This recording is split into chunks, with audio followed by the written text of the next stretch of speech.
ఈ రోజే డౌన్లోడ్ చేయండి. మీ ఫేవరెట్ షోస్ చూడండి. మిమ్మల్ని ఎవరు అడిగారు బాబు గారు? చెప్పండి చెప్పండి అని నేను మీ వెంట తిరిగానా? చెప్పండి చెప్పండి అని మీకేమైనా అడ్డుపడుతున్నానా? చిన్నపిల్లల్ని జూకి తీసుకెళ్లి ఎలా ఆడుకుంటారో మీరు నాతో అలానే ఆడుకున్నారు. ఇది మీకు సరదానే కదా? మీ గొప్పింటి వాళ్ళకి ఇవి చాలా ఈజీ. నువ్వు ఎందుకు ఇలా మాట్లాడుతున్నావో, ఎందుకు నీ మనసు ముక్కలైందో నేను అర్థం చేసుకోగలను. కానీ నేను చెప్పేది కూడా నువ్వు అర్థం చేసుకోచా. నేను ఎలాంటి పరిస్థితుల్లో అబద్ధం చెప్పాను నా మనసుకు తెలుసు. నిన్ను చూసిన తొలి చూపులోనే నీ అమాయకత్వం, నీ మంచితనం నాకెంతగానో నచ్చాయి. నీ నిజాయితీకి, నీ వ్యక్తిత్వానికి నేను అభిమానినైపోయాను. బంధం విలువేంటో నిన్ను చూసే నేర్చుకున్నాంచా.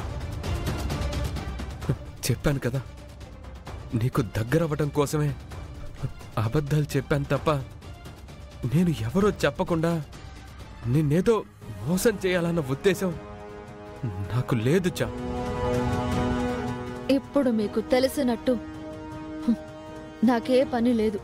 చామ్, నా మనస్ఫూర్తిగా నేను నీకు దగ్గరయ్యాను. బాబు గారు, నేను ఈ ఇంటి పని మనిషిని. మీరు నన్ను అలానే చూడండి.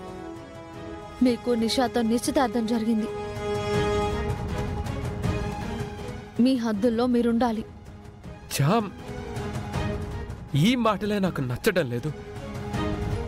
నువ్వెక్కడ నాకు దూరం అవుతావనని నిజం చెప్పకపోవడమే నేను చేసిన తప్పైపోయింది. తప్పు నాది బాబు గారు, మీరు వదిలేయండి. చామ్, తప్పు మనిద్దరిది కాదు, మనకెదురైన పరిస్థితులది. ప్లీజ్ చామ్, ఈ విషయంలో నన్ను అర్థం చేసుకొని మనస్ఫూర్తిగా నన్ను క్షమించానని ఒక్క మాట చెప్పు చామ్.